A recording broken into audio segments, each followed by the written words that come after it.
all of you and to our fantastic panel of guests today. Before I ask you some questions, I'm just going to give a little bit of background about each of you. Starting with Ella. So Ella Baudinet, is that how we pronounce you? Go on, correct me. So many people get it wrong. It's Baudinet. Baudinet. Yeah. So Ella Baudinet is an Australian artist based in London, known for your distinctive oil paintings that blend abstraction, realism, and surrealism. Your work explores themes of duality, including the relationship between mind and body and the conscious and subconscious. Through your art, you create space for reflection and healing by combining traditional techniques with contemporary processes. Ella pushes boundaries of her medium to express a deeply spiritual and transformative vision. You have been working as a full-time artist for the past 8 years, and your work is hung in private collections worldwide, predominantly in Australia, United Kingdom, America, and Spain. Warm welcome, Ella. And we welcome back Adeche Atelier. For those of you that haven't already met Adwoa and Solomon, they are the creative duo behind Adeche Atelier, renowned storytellers and content creators with a special focus on African mythology and culture. They are dedicated to preserving and reimagining African mythology through contemporary art and digital storytelling. Your work has been commissioned by institutions such as the National Gallery, BBC, the Royal Academy of Arts, and Electronic Arts. Through their paintings, they explore African mythological deities, folklore, and history. And also, we welcome back David Venon of Artfinder. David has a formal visual art education coupled with a fashion design technical degree. You have over 15 years of experience in the service industry, managing communities and content creation. You joined Artfinder, a global art marketplace and B Corp with a mission to help artists make a living out of their passion. That was 5 years ago.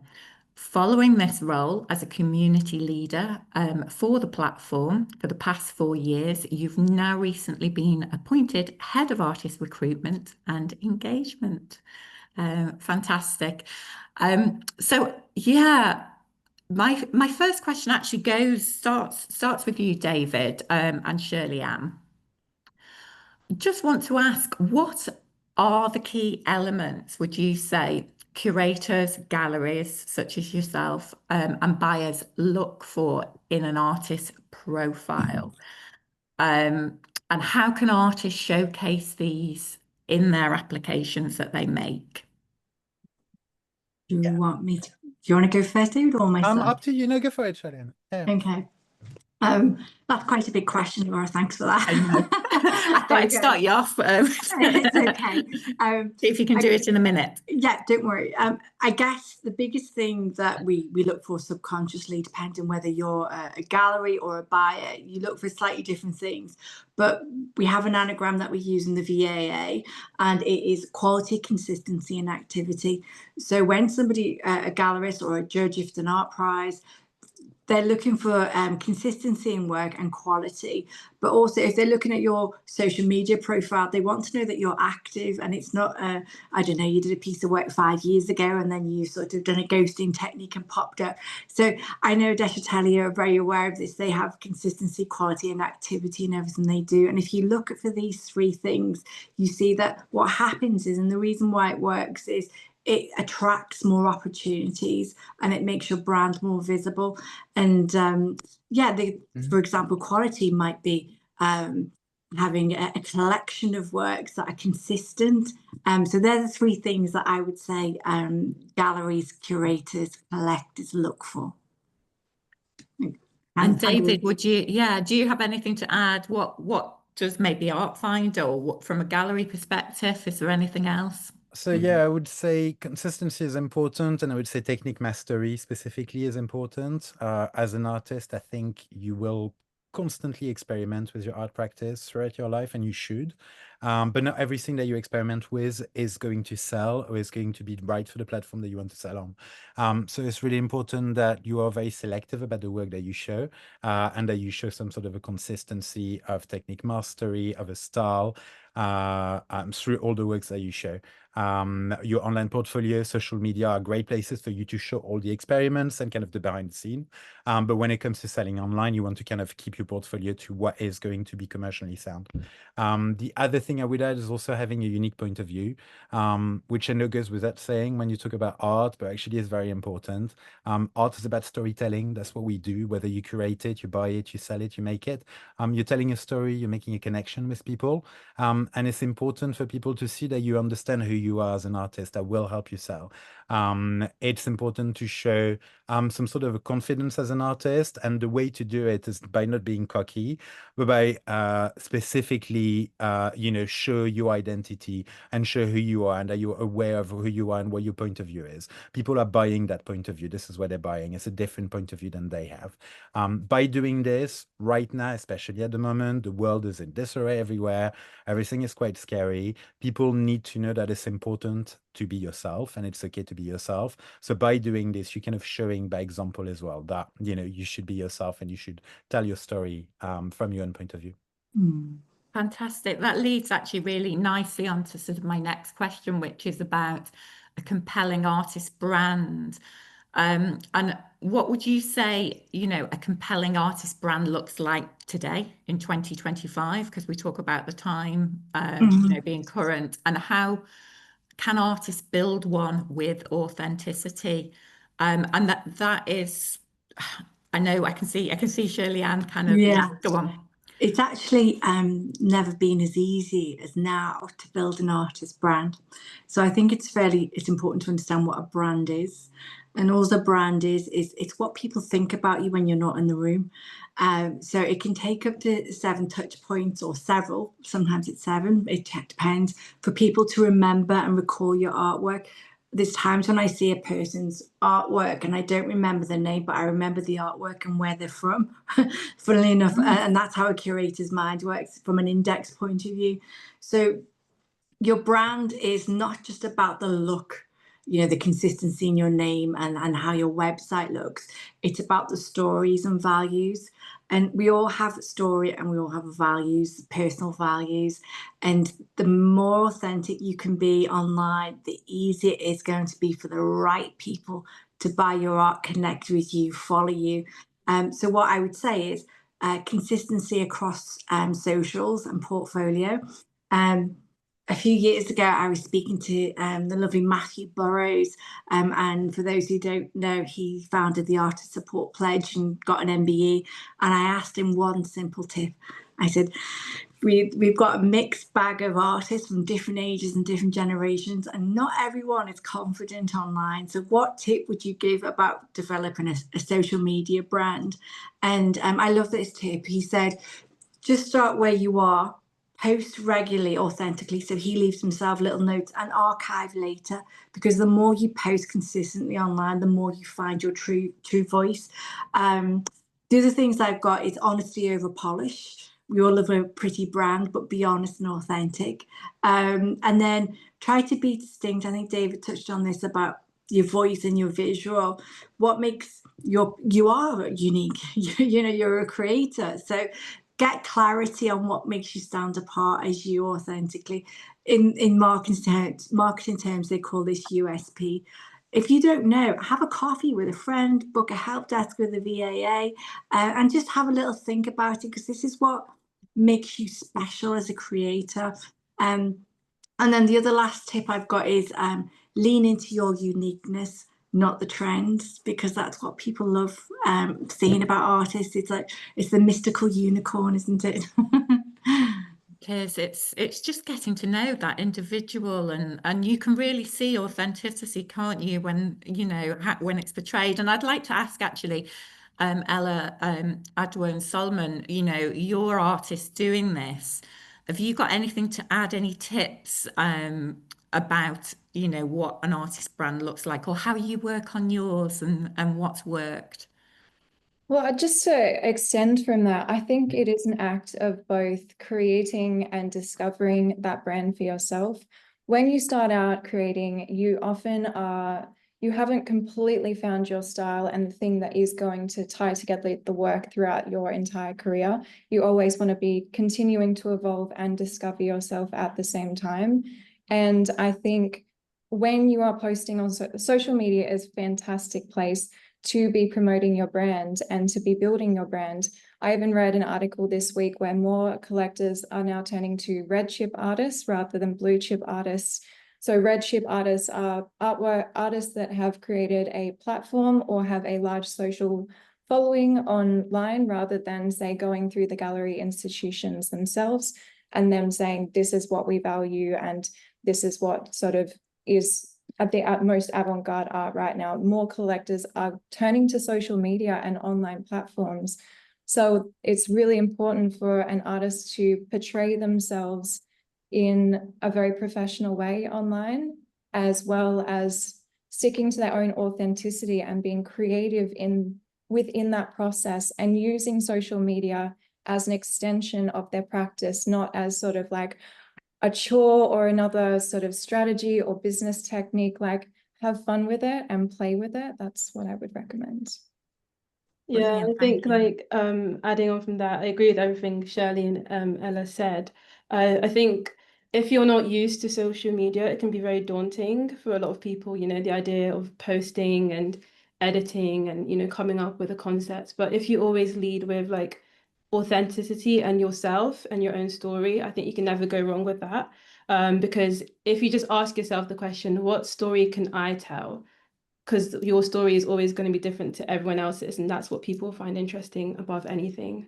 Yeah, and I think it's also about getting into the habit of just documenting things more as well, because, you know, your life, as you know, people don't like to think of it, but your life is interesting because you're doing unique things, you're facing unique challenges, and more people are facing the same challenges than you know. And so you coming up with, you know, how you're dealing with it, or just authentically telling your challenges, showing your process, showing your journey. There's so many people that will be inspired by that. So the way that we see using, you know, internet and social media, you're curating your little space on the internet, you know, your corner of the internet. How do you want to turn up? How do you want to inspire people? How do you want to show people? And how do you want to show your art? So if you look at all these different aspects of showing up online, you know, you have more than enough content to sort of curate this amazing space where people will find value in it. And, you know, it's not about having something, you know, there's a push and pull between polished and, you know, authentic wherever you are. Sometimes people are scared to do because they think it has to look perfect. Start from wherever you are, you know, fail whatever you need to fail in terms of like, make it like your first few bits of content is not going to be great. But through just throwing so many things at the wall, as Ella said, you'll find the things that might work better for you and things that won't work as much. And by going through this journey, it's the same as going through your artistic journey as well. By creating more and, you know, just putting it out there, you know, and then going on to the next thing, that journey of discovery is what's going to create that space for you. And then you'll find what works and how to authentically show up with, I guess, your personal brand in the end. And you can do all that if you're consistent. Yeah. I think consistency is key above everything. Just keep trying, keep posting, and just don't give up. Fantastic. Just one thing I would add to that. I think we tend to think of our brand as our website and social media, but it's also you. So you know, in your professional relationships, make sure you follow through on what you say, go to exhibitions, network. That's all part of branding, believe it or not, because people will remember you. So it's just a little twist on how we see branding. It's not the logo, it's also you physically, even just supporting other artists. And then, you know, the referral things kick in where people can refer opportunities back to you as well. Fantastic. And David, is there anything that you wanted to add from your perspective? No, I think everything's been mostly covered. I really love what Solomon said about, you know, people will find this relatable. Like, I think as an artist, if you're trying to make a living out of your work, you forget that buyers are people. They're not just robots. They react with affect a lot when it comes to art. Even if it's buying a decorative piece for their living room, like there's still a matter of effect. And if you can translate a story that's going to be relatable to your audience, then you have far more chances of being successful. People will be very understanding of mistakes when it comes to social media, or you telling your story, less so when it comes to them spending money on something. So keep your professionalism on what you're selling commercially, and make sure that it's done professionally, that it's going to travel well, that it's going to last, that it's well executed. But with your social media, with your blogs, with the way you're telling your story, then you can be a bit more adventurous and then try things and then try and make those connections the way that you can. Brilliant, thank you. And kind of moving a bit onto sort of art prizes now, and questions to Ella, Adwoa and Solomon. How can applying to the right art prize open doors to new audiences and professional opportunities? What have you found sort of has happened with you applying to to art prizes? Perhaps Adwoa and Solomon first. Yeah, I think in terms of us, we've not applied to as many art prizes as we would love to. It's definitely something that we, see ourselves doing a lot more moving forward. I think definitely in terms of showing up at more touch points, that's where you sort of, the benefits come from, because there's people who would sort of like see your work through these prizes. There'll be opportunities that you can gain from just being on the short list, or, just showing up in these different touch points where you might not physically be able to access those spaces, but by putting yourself out there, at the end of the day, it is about putting yourself out there as much as possible to give people the opportunity to meet you at those points. And the more of those that you do, the more you can be lucky in one of these situations. So, it's always, great to, put yourself out there as much as possible. There's a validating experience from seeing your work in publications, seeing your work, in these spaces, or, people seeing it and sort of like validating you in one way or another. But to us, it's really just about putting yourself out there and, allowing the right people to be able to find you. Yeah, I think often these prizes also act as like catalysts. So if you might not get, the prize in the end, but applying, you don't know who will see your work. And I think often that's really powerful because it can show up in other ways. It might be a collector that remembers your submission from like 5 months ago and then reaches out to you or something. So I think it's always good to apply when you can to art prizes. Yeah, for sure. Fantastic. Yeah, when you're an emerging artist, you want to make as much noise as you can and get on as many platforms, in as many spaces, both physically and in an online presence, as you possibly can. And when you, like, I'm in the same boat. I haven't actually applied for many art prizes in the past few years because I've just been focusing on solo exhibition after solo exhibition.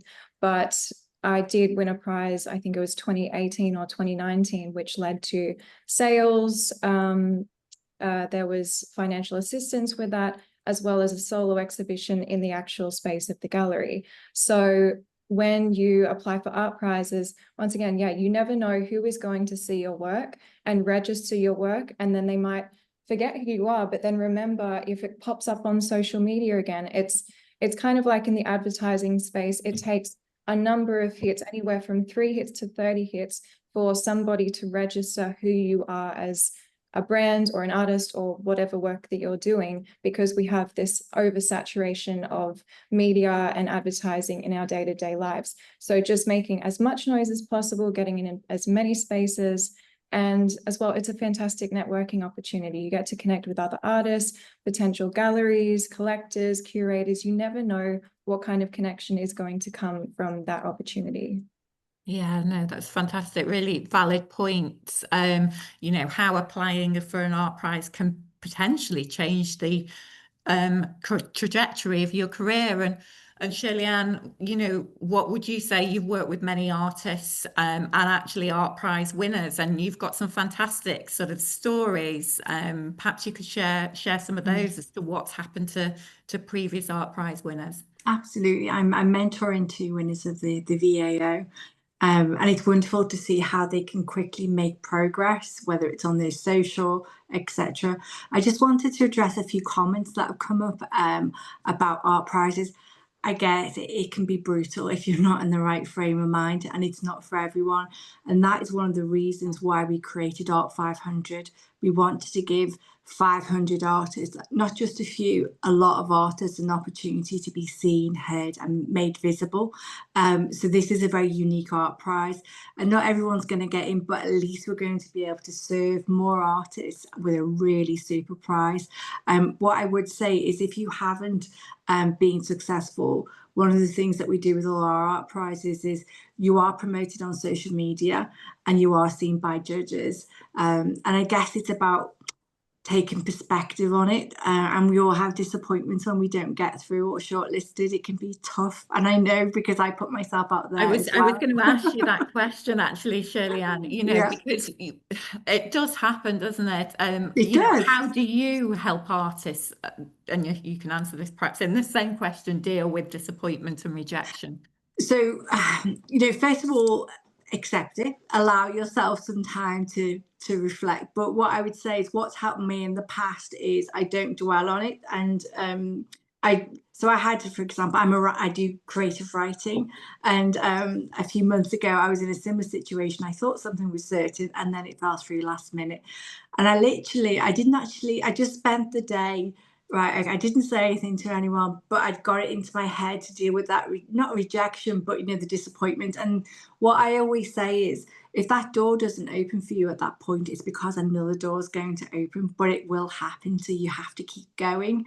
And what I say is, notice the difference between perspective and perception. And sometimes you just have to get perspective on things. But we're all human, aren't we? It hurts when we don't get picked, and it's not that. And one of the other things I would say is, always select an art prize. If you do go down that route, that changes its panel every year, because it's fresh eyes, fresh people looking at it, and the quality art prizes do that quite well. But yet, spend time doing things that you like to do and have lots of opportunities. So not necessarily art prizes, but it could be exhibitions, it could be being part of a bigger supportive community like the VAA, but you can surround yourself with the right people. Above all, the most important thing for me is that artists keep creating. Don't let it dim your shine or your worth, because it's really important what you're doing in the world. That's just my perspective on it. So yeah. Can I just add to that? As an artist, your work is going to be in the spotlight for your entire career. You live your life in the public eye. So in my opinion, in my perspective on things, there's just no difference. If anything, like, people are going to be judging and criticizing your work and having feedback behind closed doors anyway. If anything, like, you've got nothing to lose. You may as well enter the art prize, get your work in front of professionals and people within the industry that are going to take note of who you are, whether you win, whether you lose, it doesn't matter. It's not about losing, but you know what I mean? It's like, it doesn't matter. You've got nothing to lose, may as well just do it. And also, if you are one of the ones that win, it's a really big boost for your confidence. Isabel, she won the VAO prize, and also Anika Boda, I don't know if she's on the call today, but she had a blog. We talked about visibility before, and she sells her work, and I noticed, like, in the last 3 months, her social profile has gone from 3,000 to 40, nearly 50,000 in just 3 months, because she felt more confident about sharing her story and her truth. So yeah, I think it's part and parcel, but hopefully with the VA 500, which is free for members, there'll be more artist opportunities available, which is what we're all about at the VAA. Our goal is to inspire for you to keep going with your creativity.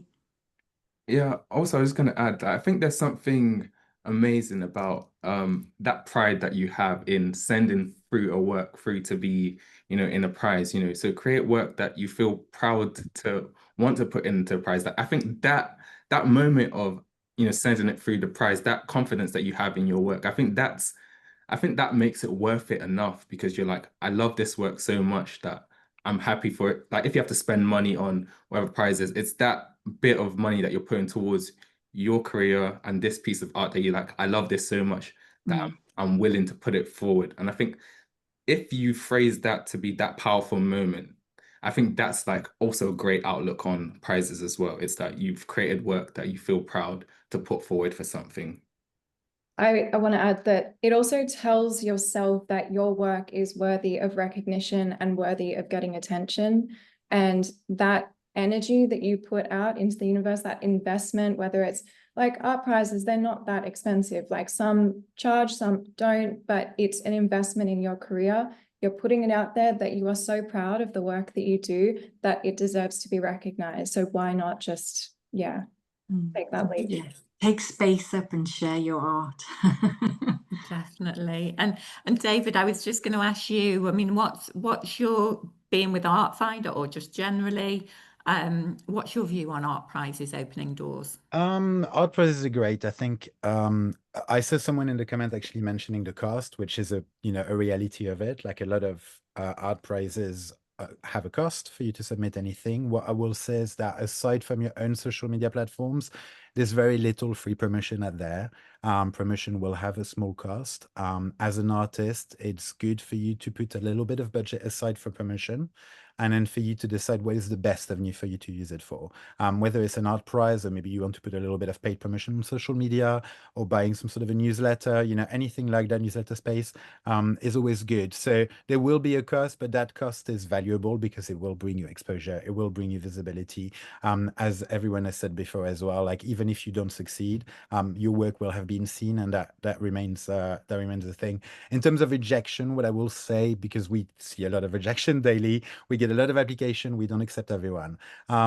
There is nothing more off-putting than someone, and we get quite a few of that, people coming back to us saying, you don't know what you're talking about, I'm the best artist there is, and you'll regret this. And when you'll see me very popular, and I wish them to be very popular, there's no regret there for sure. What I will say is that it doesn't leave a good impression of you as an artist when you react like this, and it's very unlikely, if there was an issue with quality that is rectified later on, it's very unlikely that you'll be accepted, because impressions are important and you are working with people as professionals. So try and be as professional as you can in your response to rejection. See it as a learning curve. Every mistake is a learning curve. That's how we learn how to do things better. Everything has a result. I firmly believe in taking actions to get other actions to continue. So I think by doing all this, you're really taking steps to actively promote your work, and is very important. I'd just like to add to what David said on that. I firmly believe that every artwork has its day. So just because it's not right for this opportunity doesn't mean to say it's not going to be right for another opportunity. So have agency over your work, because it might be that a bigger opportunity is out there for it, or it might be that the timing's off, but it will come. Fantastic. Just moving on to a question actually that sort of has come in. How does publication in a respected industry book enhance an artist's credibility with galleries, collectors and institutions? So for example, like the Art 500, and I'm asking that, sorry, just to Shirley-Ann, and I'll sort of open it out. Okay. So if you're selected for the Art 500, a lot of international, there's not many really solid publications, but this publication will open doors in short. So it's global exposure to curators, buyers, recognition beyond your home base. With this publication, we aim to get the 500 most promising artists. It doesn't mean to say you need to be the finished article. And we want to really support you from a professional development point of view, with our CEO Rise program, as well as putting you in this publication. This publication will be sent to all the leading people in the industry. So it will get put in front of galleries, publishers, curators. David's on the panel and he's got so much experience, and it's a really, really super opportunity. And I think because of it's going to be done in such a beautiful way, a glossy keepsake coffee table book, it's going to have more longevity than getting your prize in a social media or an event. It's going to have those benefits, but it will have that longevity of a longer lifespan, if you like. then I'm just having a little look. It also strengthens your CV as well, obviously, if you're included in. But who doesn't want to be included in a lovely glossy coffee book with their art in? So that's the goal anyway with the book. We're quite excited about it, and we've got some great judges lined up. So yeah, it's all in hand. Fantastic.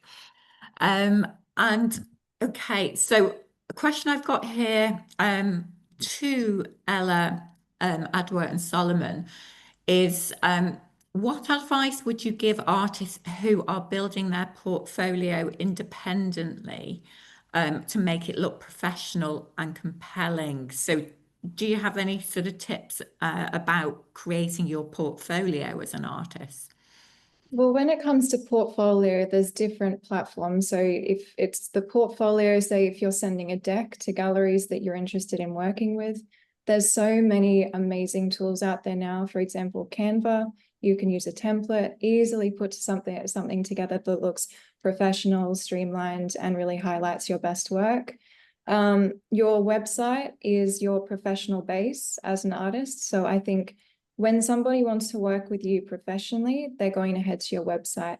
And there is so many website building tools out there now, like Wix, Squarespace, Google, I think has a free service where you can build a website from scratch. But you just pick a template, drag and drop. It is so easy now with the tools that we have to create things that look fresh and clean and put your best work forward in a very professional way. So yeah, there's never been a better time to be alive, to be an artist than right now with all of the tools that we can use. So doing it independently is a lot easier than it was once upon a time. Yeah, I think the great thing about building your portfolio independently is that you have the chance to curate it yourself. You can tell your story. I think with portfolios, you have to make sure it's not just a catalogue of your work. Kind of take the audience through the story, the narrative, how you want them to feel looking at your work from like one piece to the next to the next. I think that's the best way to really get someone, you know, involved in your painting, in your artwork, like, you know, from their heart. Yeah, Yeah. I think one thing I would say is that don't let this to be a last minute thing that you're doing. Let it be something that's constantly building through your career.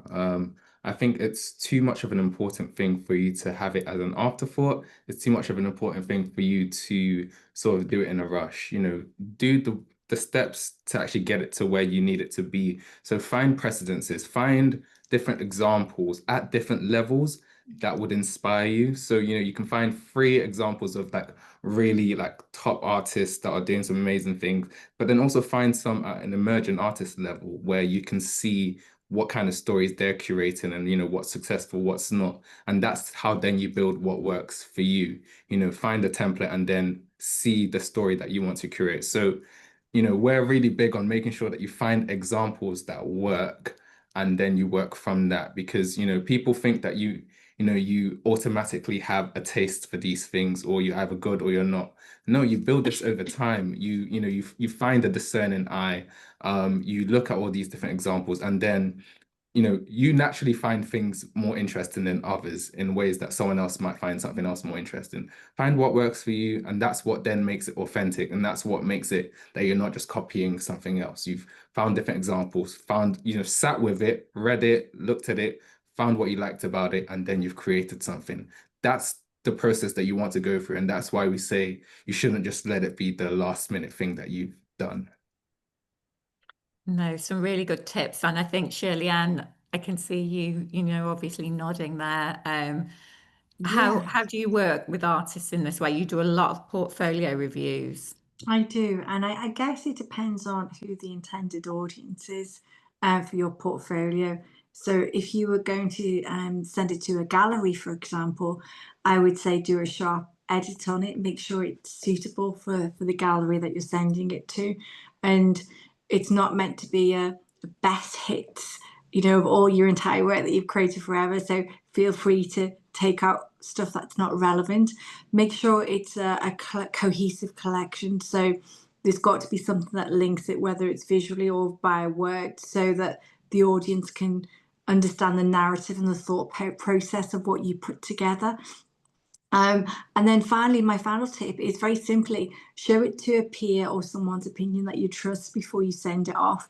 And you know what was said before, reflect, enjoy it. It's a nice thing to do, to see all those creations together. And yeah, I go with the tip on Canva. There's some great tools out there now, which make it so much easier with drag and drop technology. But yeah, have a little look and consider. I've seen some beautiful portfolios, and it's something, it's an achievement, isn't it? It's wonderful to see when you get all your artwork together and you curate it in a way that expresses the artist individually. I just want to add to that as well. I feel like social media, specifically Instagram, has become this go-to portfolio as an overall image of who you are as an artist. And sometimes one thing I pick up on a lot with emerging artists is they don't use quality camera, or they haven't wiped the camera lens, or their feed at a first glance as a first impression. It doesn't look cohesive. It looks misplaced. So I think getting your grid to look in a way that is unique and authentic to you, you need to make sure the quality is there, that whether you edit the images so that they look sharp, they look crisp, that it is going to be engaging for your viewer, because otherwise you might be shooting yourself in the foot. People can linger on your profile for a couple of seconds, it's up to you whether to lure them in with engaging content and aesthetically pleasing imagery and things that look, you know, streamlined. Otherwise, they're not going to hang around. Just a quick tip on photographs, because I saw somebody ask. We do a session with Carlo Savo, who was a professional photographer, and he's a fine artist. And one of the tips that worked really well that he suggested, and it does work, is someone asked what time of day. 12 noon on an overcast day outside is the best light to get your artwork. And interestingly, somebody, I think they're on this call, they did the course and then they did their website recently, and even the web designer said, wow, the quality of these images. And we taught how to do it on a mobile phone.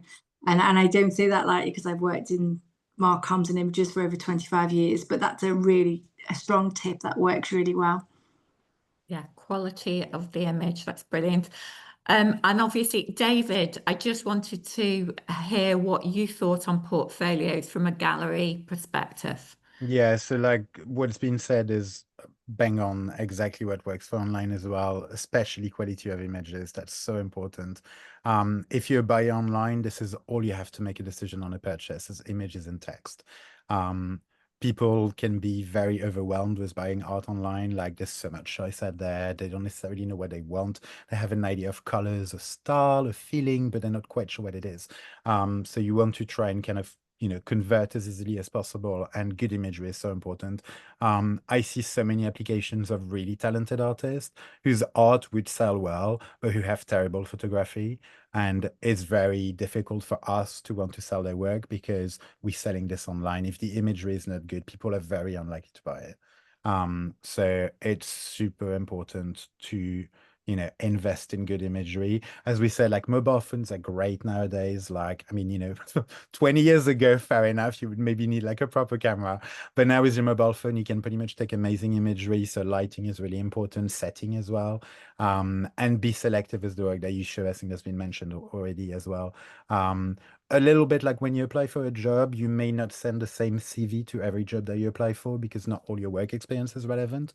This is the same as well. Like, be aware of who your audience is. Who are you trying to sell to? Are you selling online? Then just focus on, you know, what is professional and commercial. If you're telling your story, then you can focus on a wider selection of works. Create several portfolios as well for different audiences, and then you can just kind of switch between the one that you want to send. That's really good to have. Fantastic. I've just noted the time, so I'm just going to ask my last quick fire question, and then we'll have a little bit of time to answer a few questions from the audience. So my quick fire question to each of the panelists is, what is one practical step artists can take right now to improve their online presence and to attract collectors. So who wants to go first? I'll go first. Go on, brilliant. Document everything you do along the way. It doesn't matter if you think it's going to be used or not, just document it, because it will be used for social media, it will be used for your blog. Everything is important. It's good for you as well to see the progress of things. It kind of helps you, you know, put some perspective on what you do, and take a step back and ask people around you to help you with copy by describing how they feel about your work. If you get stuck, it's quite hard to write about your own work sometimes, you know. Try to sell yourself is not necessarily an easy process for everyone. So ask around, ask people, you know, look at this painting. What do you feel? What is it evoking to you? Like what, you know, what is your USP? That's kind of how you get to the core of your story. I would say get comfortable with being seen. It's not a practical tip, but it's an energetic tip. You have to be comfortable with growing in the spotlight, with growing in front of a global audience. And I have seen so many emerging artists that have fears around being seen, fears and hesitations, whether it's, you know, oh, what are my family going to think? This is so different. I haven't shown my art to anybody before. This is so personal to me. You have to remove those fears, really, like do journaling, get through that discomfort with being seen in an online space, in a global space, because otherwise you're going to continue resisting your growth as an artist and really shoot yourself in the foot. So that's what I would recommend. Fantastic. And And I would say always tell the story behind your work and yourself as an artist. I feel like as artists, we're really big on storytelling because people always want to know not just about like the ideas you curated to get that piece, but also like your own personal journey that led you to create that piece. So I think storytelling is the biggest thing for me. Yeah, and definitely, as we've said, you know, put yourself out there, make a start where you are, and then invest in what documenting that journey looks like. You know, it might start with, you know, talking more about your work. It might be, you know, investing a bit more in a better camera eventually. As like start wherever you are and then grow in that journey with you. It's, you know, it's better to, you know, it's best practice to have all the equipment that you need and blah, blah, blah, and do all that. But it's much better to start wherever you can and be consistent than to not start at all, because you will learn so much on the way that even when you get the best thing, if you're not put in the time, the hours to learn how to use these things or how to show up, you've just got really expensive equipment and you're still going to make bad content. So, you know, you might as well start now. And Shirley-Ann, I'd like to reiterate what's been said. Start now, get perfect later. Later never comes. None of us are perfect. Remember that practice reduces fear. You can always go and archive your social media later, but just by doing it, you will increase confidence, which reduces fear. And what we said earlier on, surround yourself with supportive people who are going to lift you up and not project their fears onto you, but they're sympathetic enough to say, I get you. And remember, all artists feel the same. We all feel fearful and am I doing the right thing? What do they think? That is normal. Keep being courageous and showing your work. Brilliant. And so Carolina, I know I could see sort of questions popping up, so I just wanted to leave a little bit of time. Do you have some questions for the panel? Yeah, and I wanted to start with one that seems really nice from Monica. Monica is asking, I'm from a small town in South Africa, and growing up, it was drilled into me that art is not a job that I can make money from. And I've been stuck in this starving artist mindset. Do any of the wonderful panelists have golden nuggets of advice to share on shifting the mindset from I will never make a living from this to feeling fully accepting and confident in the value of your work? Yes. So rewire the way that you view your family. Say you have a family that says that there's no money in making art as a career. It comes from a place of care. They want you to do well in life. They want you to have money and have happiness and have success. And back in their day, there wasn't anywhere near as many opportunities as there are now. Like with with the strategies that we've discussed here, with online platforms, with the abundance of opportunities at our fingertips, and the amount of things that we can do ourselves independently and with ease, it is such an incredible time to be an artist.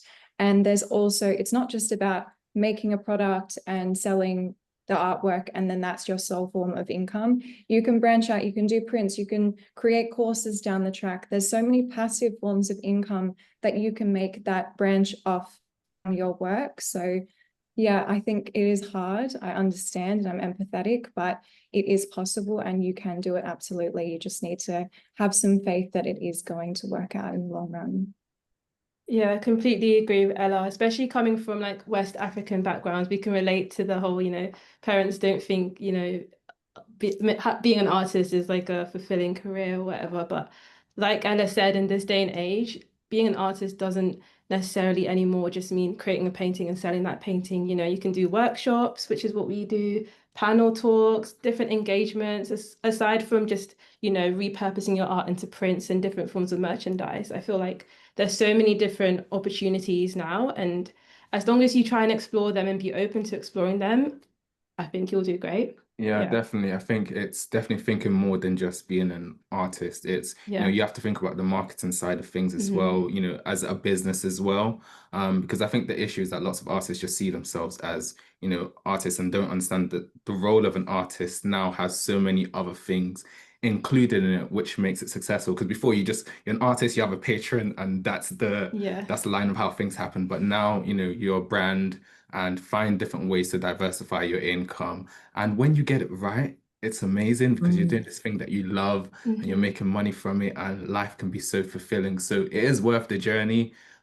You just have to make sure that that there is another side to this, and it's worth pursuing. 100%. And that's what I would say.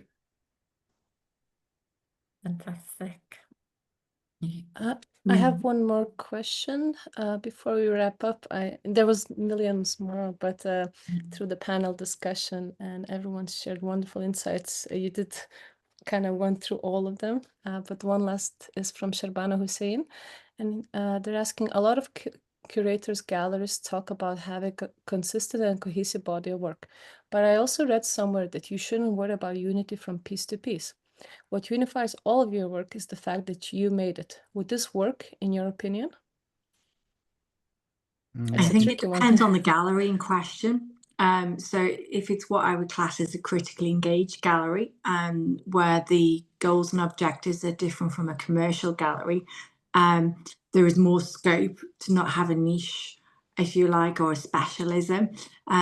Of course it can work. We know it can work. It just broadens down the number of galleries that would want to work with you commercially, but maybe a more of a public gallery would be suited in that instance. It's what you've got to remember is when a buyer comes in to buy your work, what the gallerist wants to know is that it's got that if they come back in 2 years' time and want another piece of your work, that they're going to be able to, it's an investment from a gallery. So there's got to be an element of consistency or recognition for somebody to invest in your artwork. So that's on a commercial side.